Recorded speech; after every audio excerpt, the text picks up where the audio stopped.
Hello, Okay. Robert. It's Hi, Lolly. really Good good to morning. see you Good here. afternoon. Good afternoon. Uh-huh.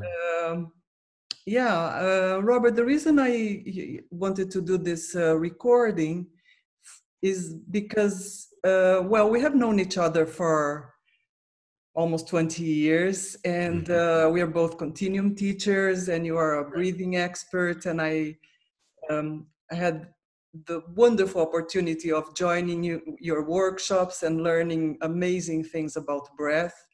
And I know that you're teaching now those breathing seminars related to the COVID pandemic. That's right. And I thought this information is very precious, and I wanted to make this short video so that we can offer this to the world, this wisdom to the world, for people Thank who you. are afraid of the pandemic, or both people who actually have COVID and need to find their breath. Yes, and what I noticed too now, Lolly, is many people are recovering, and now they're talking about what the recovery looks like. And Mm. I think that breathing skills are also important for people who have had COVID and are recovering, and how still best to nurture their breathing because they still feel, a little debilitated in their lungs and in their breathing potentials. So I think it's important information for that as well. Okay, so I Mhm. think first you could just tell us a little bit of who, what is your background in breathing, in breath? Yeah, well, I've been teaching breathing for 32 years, and breathing is, I've been first teaching in breathing was as a body worker and watching people respirate while I was working on them and their body and being able to use my hands to open up their rib baskets and give them more capacity. Then I became a continuum teacher, and the same thing was true in continuum. We do a lot of movement and a lot of sound, and I saw the limitation people were having with their breathing in terms of making sounds and staying with the explorations in a much more deeper way in their breathing. And I went to a lecture on the Pateco breathing method one particular time, and that made a lot of sense to me. I was very curious about breathing for a couple of reasons. One, that I was born not being able to breathe, so it started off in my early days. I had children who were severe asthmatics, and I was always looking for an answer for them for their difficulty. And I went and heard this lecture, and I thought that made a lot of sense to me because I am an anatomy and physiology teacher as well. So the science of Buteyko made sense to me. Mm-hmm.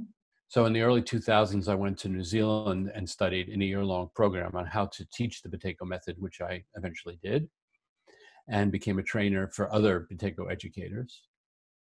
And a couple of years ago, I became interested in all capnometers, which was a software program and a breathing program that measured actually the breathing that came out of the body, for a little more detailed information about how to best serve people. So I got a certification as a breathing behavior analyst from the Graduate School of Health Sciences in Wyoming, United States. And so all those things accumulating over 32 years, breath has become my major focus. And I love teaching it because I think it's the most essential thing that we do. And it's the most important thing that we do to stay alive. So I'm really happy to be teaching this work.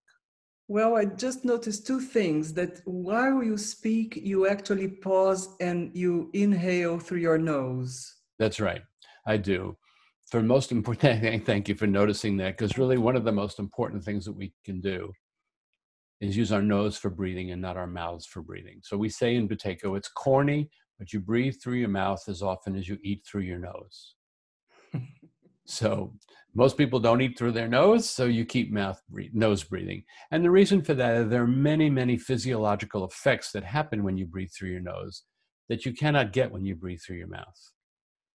And a couple of those, but the one that's most primary for me is that mouth breathing tends to trigger the autonomic nervous system to be anxious and to be on alert. So I always use the example, if a bear were to come in through your door, you would go like that, and immediately you would be on alert, with many physiological functions happening to keep you on alert. But that process is only meant to last for about 2 to 3 minutes. Either you beat the bear or the bear eats you that day. So I want to keep my nervous system in a quiet space. So if I start to do this when I'm speaking, my nervous system thinks there's a threat in the space and will begin to activate and motivate my nervous system and put it on high alert. And immediately that speeds up my breathing and puts me on a function for fighting and flighting, not for resting and settle. when resting and settle is what I need, if I'm not feeling well or if I'm recovering from COVID, I need to stay rested and relaxed in my body. Mm.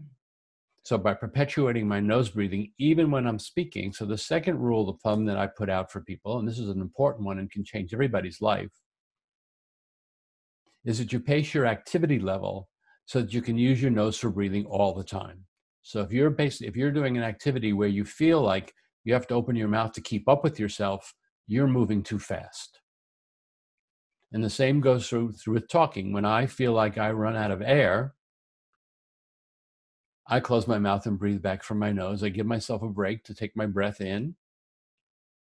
And it keeps me in a quieter, calmer place inside of myself and more connected to my own breathing process, which I want to be, to make sure I'm taking good care of it, especially in preventing, and if I were to have COVID or if I was to be recovering, to be intimate with the process of my own breathing as a way of settling myself. We all like intimacy. We all relax when there's intimacy, if it's a relationship or with a family member.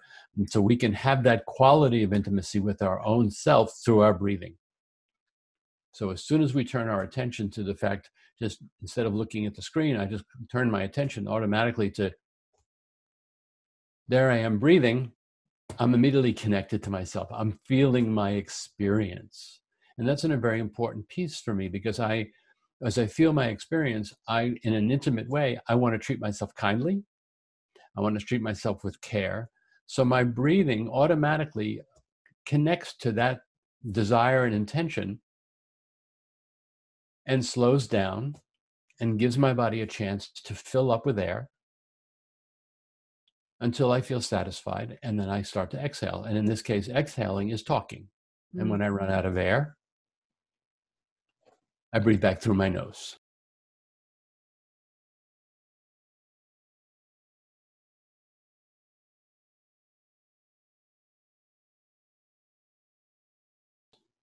And the speaker often likes that too, because it gives them a rest in hearing what I have to say. You took the words out of my mouth, because I was going to say this, that listening to this pace, to the pace and seeing how deeply connected you are to yourself, it calms me down. Even through the screen across the Atlantic. And it's beautiful. Well, it does also speak to the fact that breath is a form of communication between two people.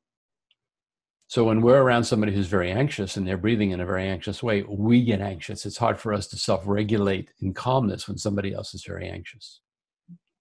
But like you say, if somebody is calm, then we can also be in that. It can also invite the other person to be in a more relaxed state. But so I want to go back to the nasal breath and just ask, what does it, I understand there's a whole physiological process when you do the nasal breathing, right?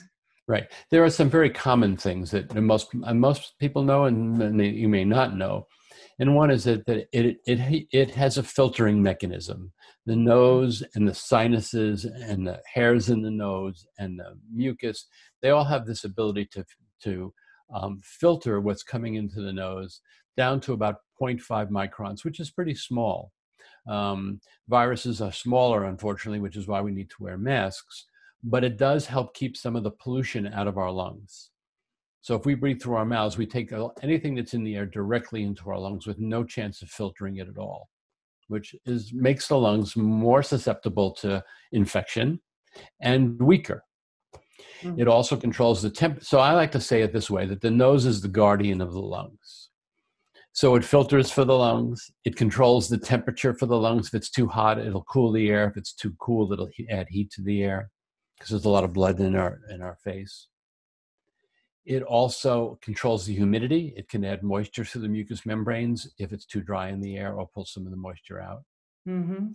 It produces antibacterial molecules, which kills bacteria before it gets into the lungs. And now we're taking a look at, through COVID, the use of nitric oxide.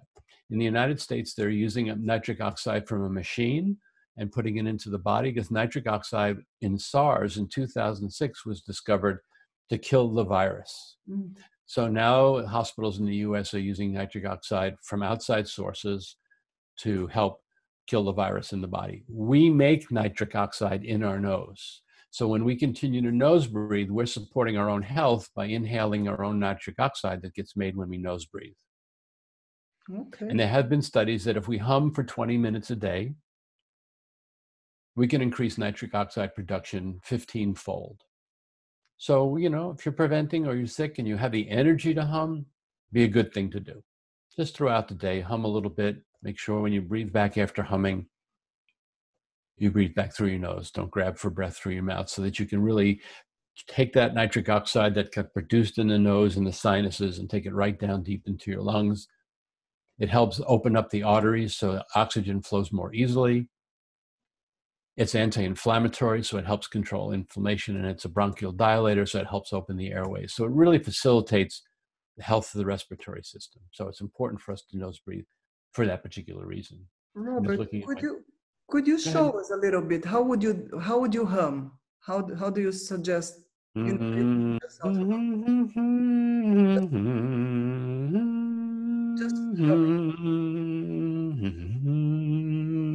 something that pleases me, right? I'm not going to put myself on the spot and think, well, I'm going to hum Mary Had a Little Lamb or, Happy Birthday or something like that. I'm a more improvisational hummer. Mm-hmm. But if you have a song you like to hum, then by all means, hum that song particularly. Beautiful. So whatever works for you. But the most important part is, like it's saying, same thing with pacing myself so I can breathe through my nose all the time. So when I exhale,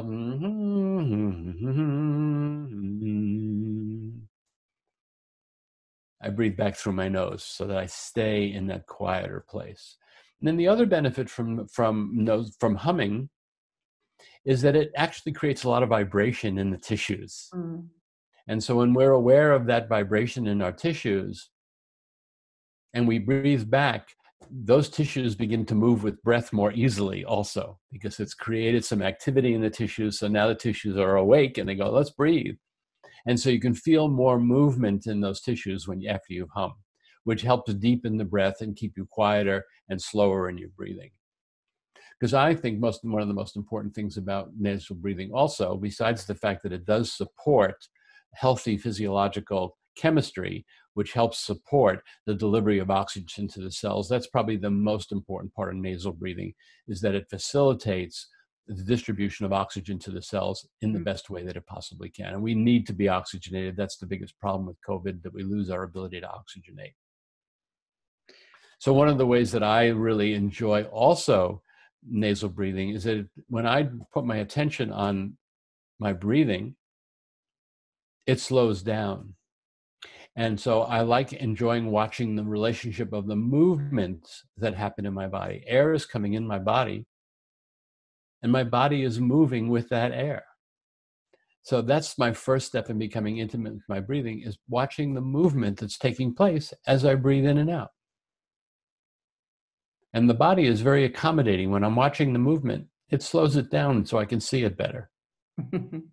That's very, very accommodating. And it does do that. And so I'm really I enjoy, things are moving a lot slower. And certainly when we're not feeling well, we need to be moved slower. So it's a meditative process of just watching the movement of breath.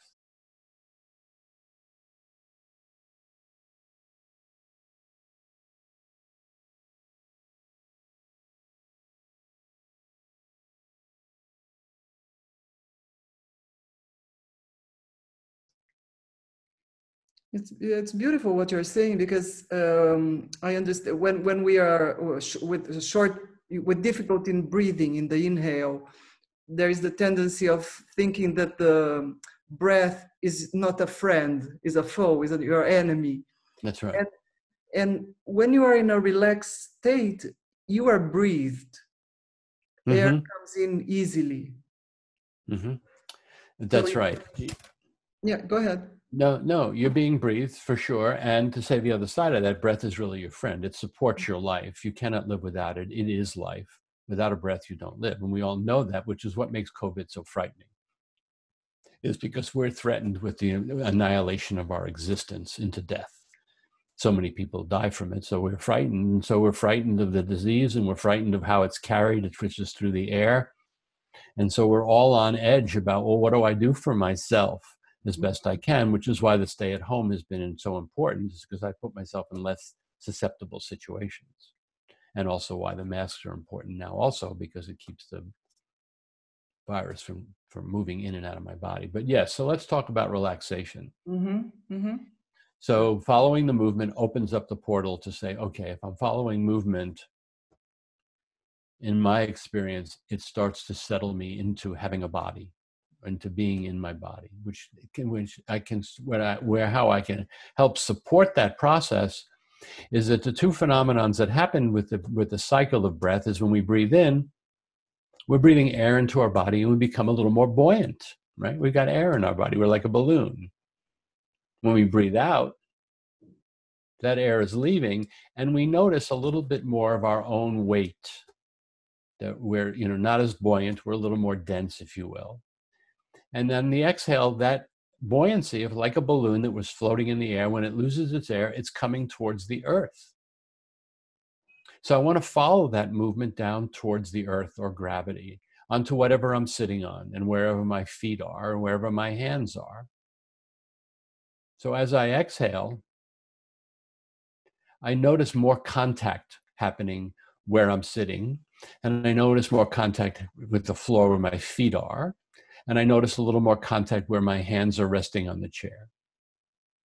And so I take a moment to really feel that and to just give myself a moment of rest there, that I'm being supported, I'm being held. Something is holding me up. I don't have to be the one who's holding myself up all the time. And if I keep that in my awareness, that I'm actually being supported, and keep that a little bit of my awareness and take my inhale from that sense of support, I think two things happen. One is we breathe lower with more of our diaphragm. Breath opens up from the diaphragm, and I'm breathing from rest. So breath comes in easier. I'm not lifting up to try to get breath. I'm allowing breath to come in and fill me up without me having to add anything to it. So that's very important to understand. The breath can show us where the support is for our body to be on the earth.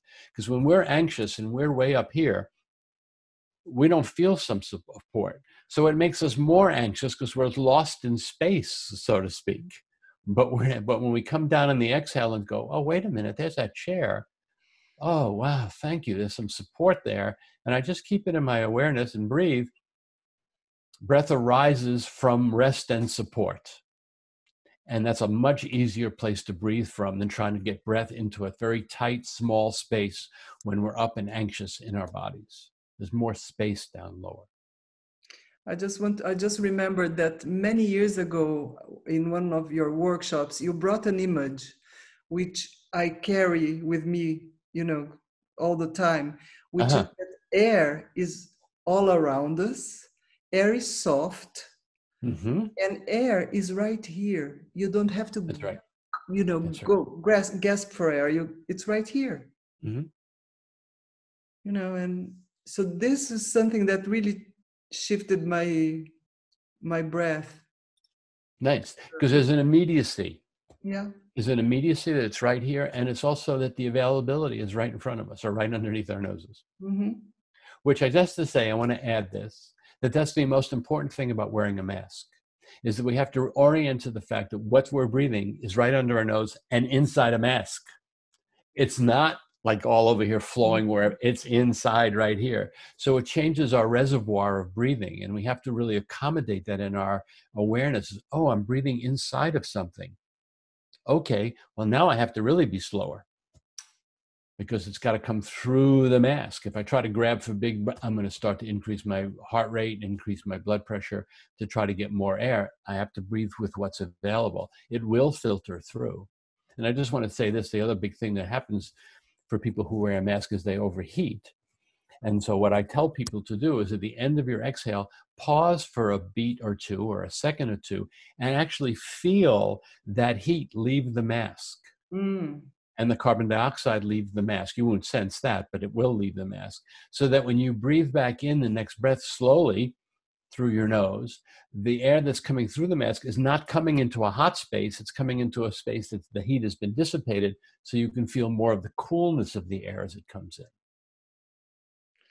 This is so relevant because I have Yes, very. doctors who have been advising people not to wear masks because of the overheating and because of the carbon dioxide. Right. So you have to take that into account. And to everybody I've taught that, they go, oh my God, it makes it so much easier. But then, of course, you have to be careful to not speed up your breathing and create a lot of heat real fast. So that slows the whole process down. So really what I think is going on here, and I think it's a brilliant thing that's happening despite all the sorrow, is that we're being asked to slow down on many different levels. And so where does the virus attack us first is in our breathing. So it's asking us to slow down. And so that's the whole thing that we have to do to keep a rhythm in our own body that we can work with, is finding ways to breathe in a way that we are, the phrase I like is, we're living our life at the pace of breath. Beautiful. And if it's over that pace of breath, then I'm harming myself. And air pollution is one of the biggest causes of people's lungs to be compromised.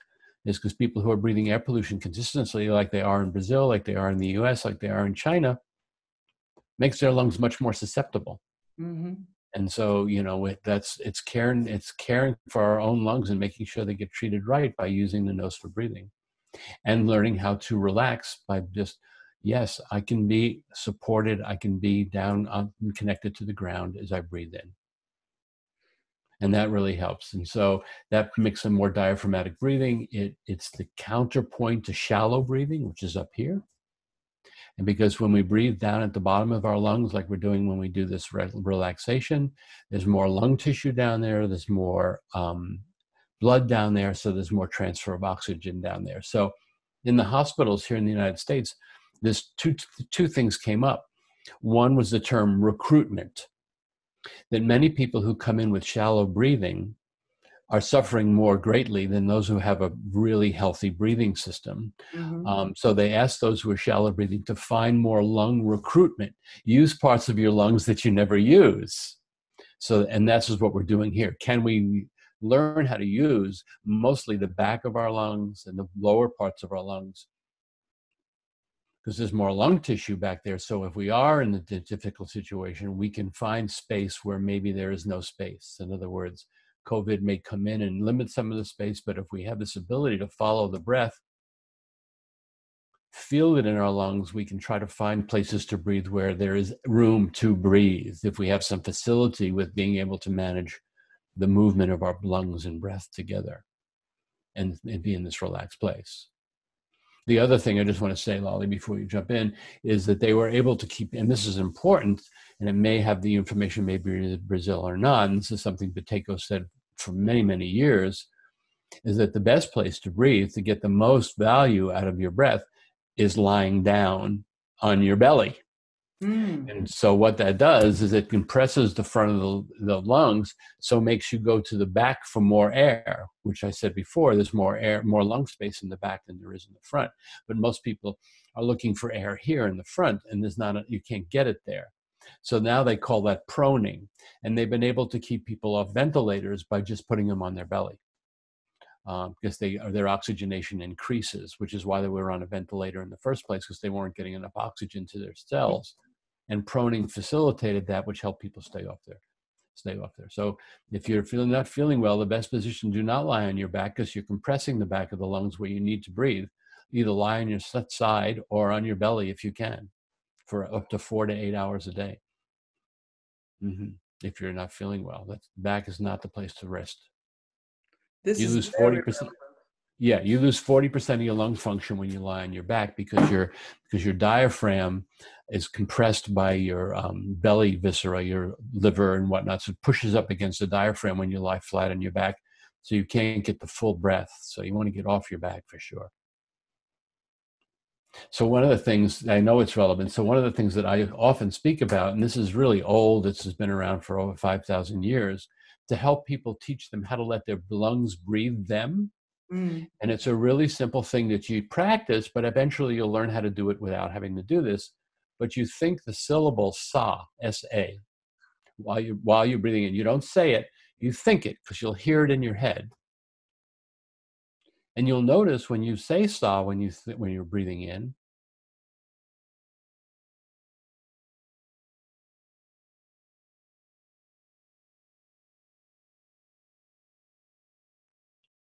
that your chest becomes more expansive, reduces the tension in the chest wall, and you feel like the lungs are opening from the inside out.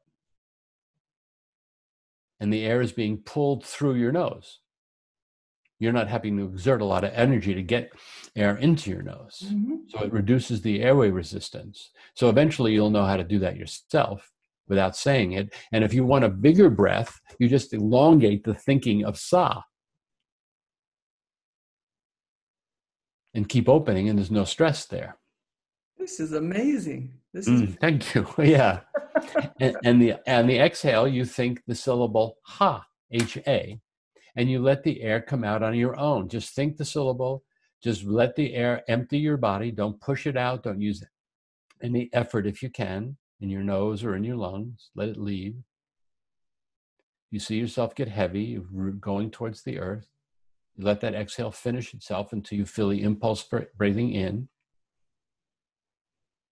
And then you think sa when you breathe in. And that really lowers airway resistance and allows more air to enter the lungs and has more capacity. It increases your capacity for more air, which in COVID is the big problem. The capacity for air starts to shrink and you want to keep it open.